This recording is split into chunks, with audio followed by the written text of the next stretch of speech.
आज हम बात करने वाले हैं भारत के यूनिफाइड पेमेंट इंटरफेस यूपीआई के बारे में।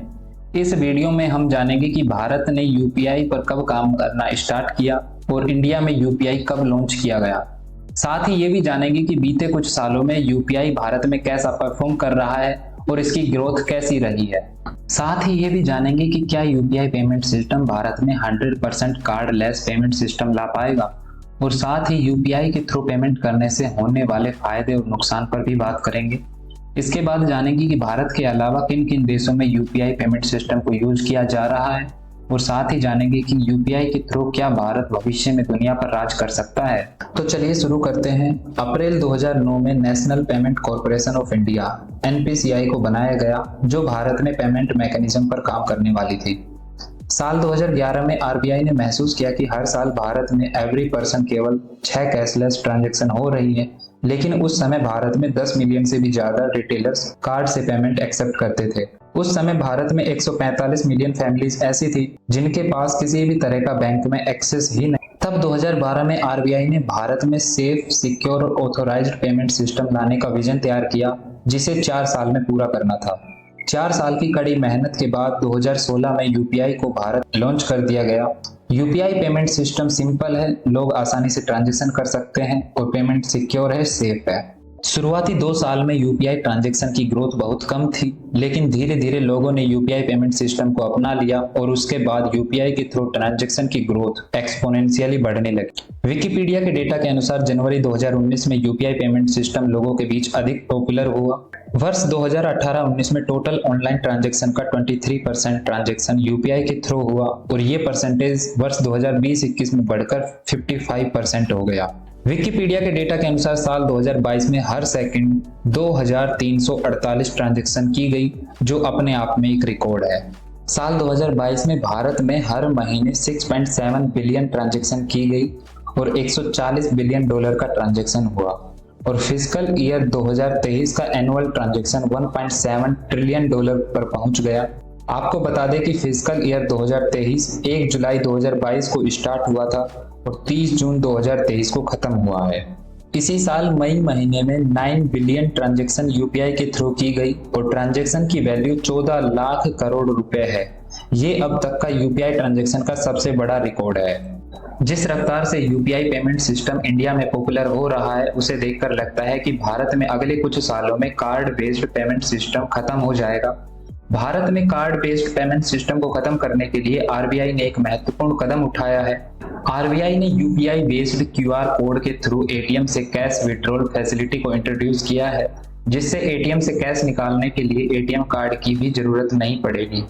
अब बात कर लेते हैं कि यूपीआई पेमेंट सिस्टम यूज करने के फायदे क्या क्या हैं।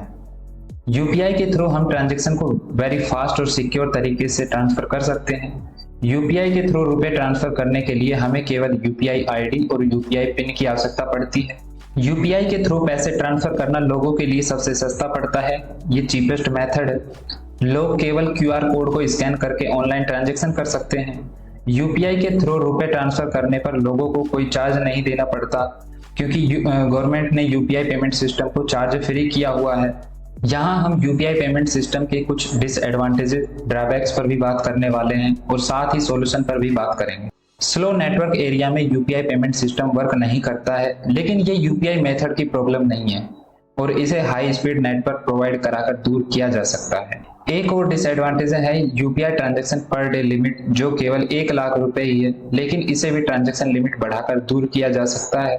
यूपीआई ट्रांजैक्शन में यूज होने वाला यूपीआई पिन 4 से 6 डिजिट का ही है, जो लेस सिक्योर माना जाता है।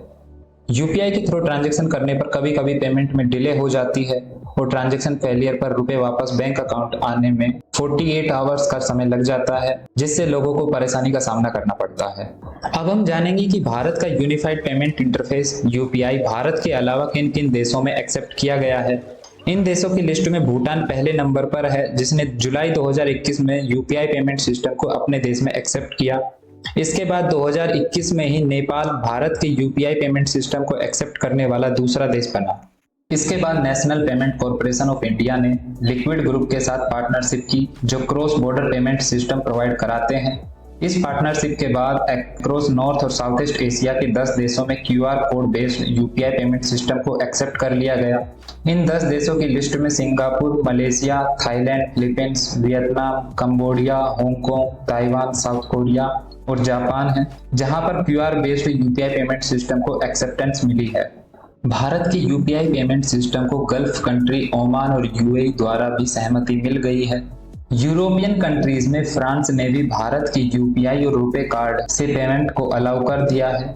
साथ ही भारत अभी 30+ कंट्रीज से यूपीआई पेमेंट सिस्टम के रिगार्डिंग बात कर रहा है और जल्द ही America, UK, Australia, Canada, Saudi Arabia जैसे 30+ कंट्रीज में यूपीआई को एक्सेप्टेंस मिलेगी।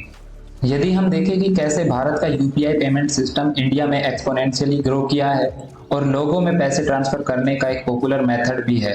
साथ ही अब भारत के अलावा फ्रांस, यूएई, सिंगापुर, ओमान जैसे कई देशों ने भारत के यूपीआई पेमेंट सिस्टम को सहमति दी है। उसको देखकर लगता है कि जल्द ही भारत का यूपीआई वर्ल्ड के काफी देशों में अपनी मजबूत पकड़ बना ले। आज के समय देखें कि कैसे अमेरिका अपने वीजा और मास्टर कार्ड के दम पर दुनिया पर राज किया है, लेकिन अब भारत के यूपीआई पेमेंट सिस्टम ने वीजा और मास्टर कार्ड को टक्कर देना शुरू कर दिया है और उनकी टेंशन भी बढ़ा दी है, क्योंकि भारत का यूपीआई अब इंटरनेशनली तेजी से ग्रो कर रहा है और सहमति भी मिल रही है, जिससे वीजा और मास्टर कार्ड के मार्केट पर खतरे के बादल मंडरा रहे हैं। अब इन सब चीजों को देखकर लगता है जल्द ही भारत का UPI cross border UPI transaction के लिए दुनिया भर में फेमस होने वाला है और भारत डिजिटल ट्रांजैक्शन में ग्लोबल लेवल पर एक सिग्निफिकेंट रोल प्ले करने वाला है। आपको क्या लगता है, क्या भारत का यूपीआई पेमेंट सिस्टम वीजा और मास्टर कार्ड को रिप्लेस कर पाएगा और इसका जियोपॉलिटिकल एंगल से भारत पर क्या असर पड़ेगा? कमेंट करके अपनी राय जरूर दें। यदि वीडियो पसंद आई हो तो वीडियो को लाइक करें और चैनल को सब्सक्राइब करें। फिर मिलते हैं अगली इंफॉर्मेटिव वीडियो के साथ। जय हिंद।